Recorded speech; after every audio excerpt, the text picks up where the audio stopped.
मयंक नाम के एक ब्राह्मण थे। उन्होंने धन उपार्जन के लिए बहुत यत्न किया, पर सफलता न मिली। अंत में थोड़े से बचे खुचे धन से उन्होंने भार सहने योग्य 2 बछड़े खरीदे। एक दिन सधाने के लिए वे उन्हें जोत कर लिए जा रहे थे। रास्ते में एक ऊंट बैठा था। वे उसे बीच में करके एकदम दौड़ गए।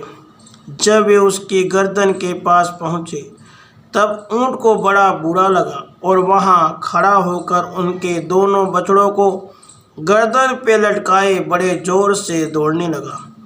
इस पर मयंक ने जब अपने बछड़ों को मरते देखा तब उन्हें बड़ा कष्ट तथा वैराग्य हो गया और वे कहने लगे, मनुष्य कैसा भी चतुर क्यों न हो, यदि उसके भाग्य में नहीं होता तो प्रयत्न करने पर भी उसे धन नहीं मिल सकता।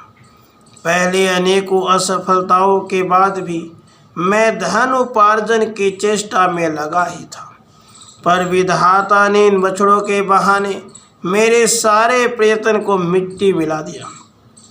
इस समय काकतालीय न्याय से ही यह ऊंट मेरे बछड़ों को लटकाए इधर उधर दौड़ रहा है। यह देव की ही लीला है। यदि कोई पुरुषार्थ सफल होता दिखाई देता है तो विचारने पर वह भी देव का ही किया जान पड़ता है।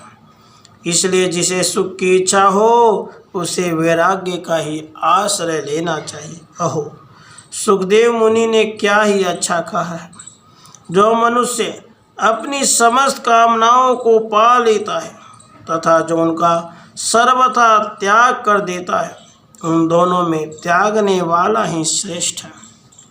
मयंक ने मन ही मन कहा, ओ कामनाओं के दास, अब तू सब प्रकार की कर्म वासनाओं से अलग हो जा। विषयासक्ति को छोड़ दे। ओ मूढ़, भला तू इस अर्थ लोलुपता से कब अपना पिंड छुड़ाएगा। यूं तो धन के संकल्प में ही सुख नहीं है, वह मिल जाए तो भी चिंता ही बढ़ती है, और यदि एक बार मिलकर नष्ट हो जाए तब तो मौत ही आ जाती है। मैं समझता हूँ धन के नाश होने पर जो कष्ट होता है वही सबसे बढ़कर है। धन में जो थोड़ा सुख का अंश दिखता है वह भी दुख के लिए ही है। धन की आशा से लुटेरे मार डालते हैं अथवा उसे तरह तरह की पीड़ा देकर नित्य प्रति तंग करते रहते हैं। हे काम, तेरा पेट भरना बड़ा कठिन है, तो पाताल के समान दुष्पुर है। मैं मन की सारी चेष्टाएं छोड़कर तुझे दूर करूंगा।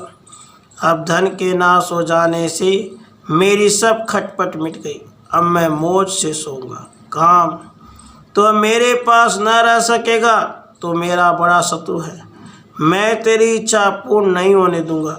तो अच्छी तरह समझ ले, मुझे वैराग्य, सुख, तृप्ति, शांति, सत्य, दमा, क्षमा और सर्वभूत दया ये सभी गुण प्राप्त हो गए।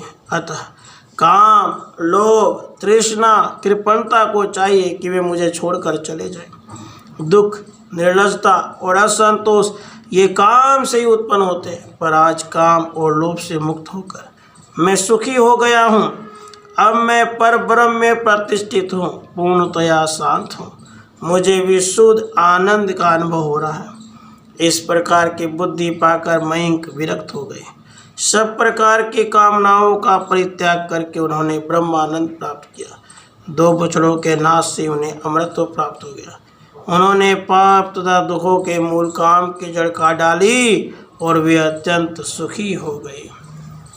राधे कृष्ण, राधे कृष्ण।